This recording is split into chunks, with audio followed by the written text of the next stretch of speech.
Assalamualaikum warahmatullahi wabarakatuh. Perkenalkan, saya Azafira Mawadahlia, mahasiswa program studi pendidikan guru sekolah dasar Universitas Patimura Ambon.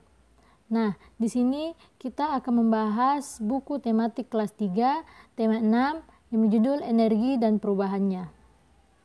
Nah, kali ini kita akan membahas subtema 1 tentang sumber energi pelajaran kedua.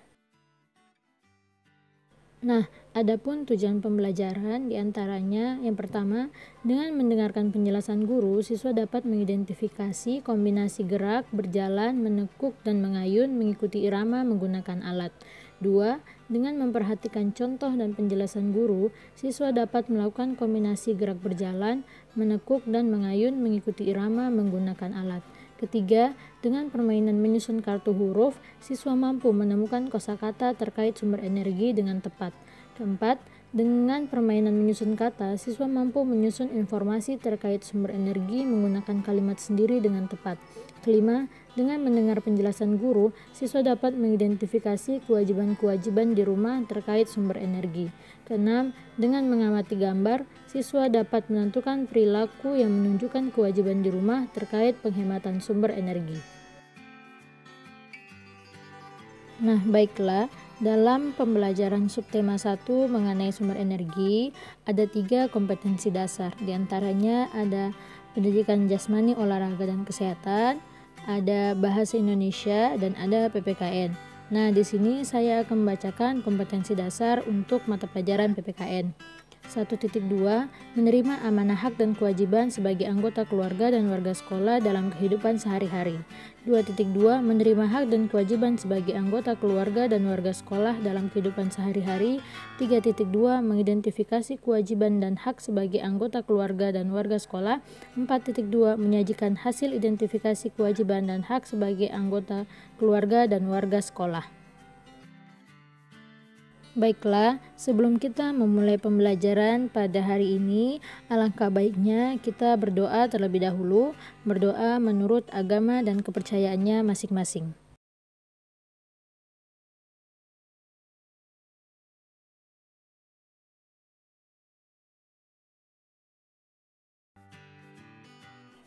Sebelum kita mulai belajar, alangkah baiknya kita tidak lupa sarapan terlebih dahulu, karena makanan dan minuman yang kita makan dapat memberi energi bagi tubuh kita.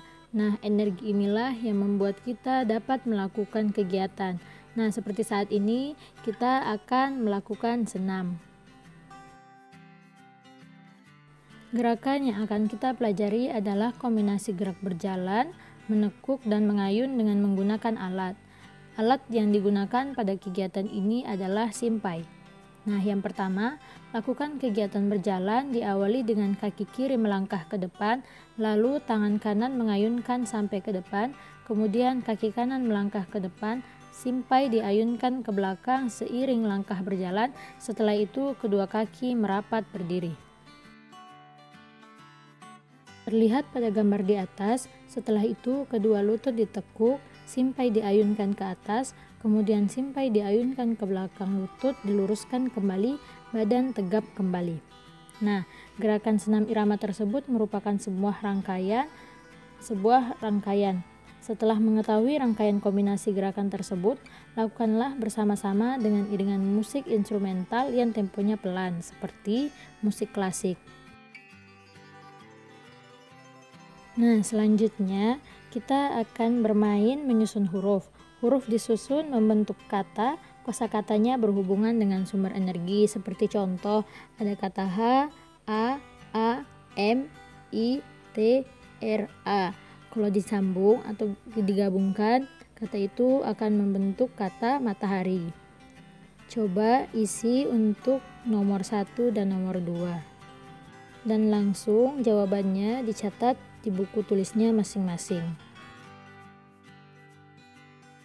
Nah, tahu nggak, selain matahari, air juga merupakan sumber energi loh. Kenapa? Nah, ketika kita minum, maka air akan memberi energi. Tubuh kita memerlukan air sampai 3 liter setiap harinya. Tubuh kita akan lemah jika kekurangan air, sehingga kita harus memiliki persediaan air bersih yang cukup di rumah. Tidak semua tempat tersedia air bersih yang cukup. Di beberapa tempat, orang bahkan harus membeli air untuk keperluannya sehari-hari.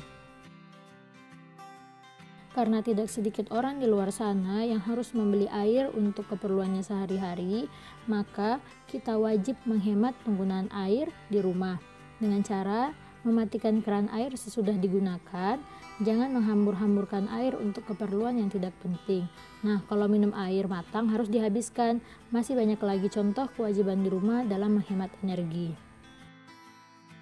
Nah, mari kita amati dan tentukan mana perilaku yang menunjukkan kewajiban menghemat air dan tidak. Nah, untuk gambar pertama, yakni gambar yang merupakan menunjukkan kewajiban menghemat air karena dia meminum air hingga habis. Nah, gambar yang kedua adalah merupakan gambar yang menunjukkan kewajiban menghemat air karena dia mematikan keran ketika tidak digunakan lagi. Nah, untuk gambar yang ketiga ini menunjukkan kewajiban tidak menghemat air karena dia membuang-buang air yang ada di selang. Untuk gambar yang keempat merupakan menunjukkan kewajiban tidak menghemat air karena dia membuang-buang air yang ada di ember.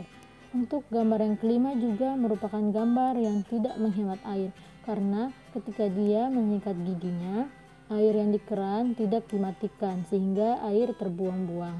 Nah, untuk gambar yang keenam adalah gambar menghemat air karena dia menggunakan air untuk menyiram tanaman dan tanaman juga membutuhkan air untuk bertahan hidup.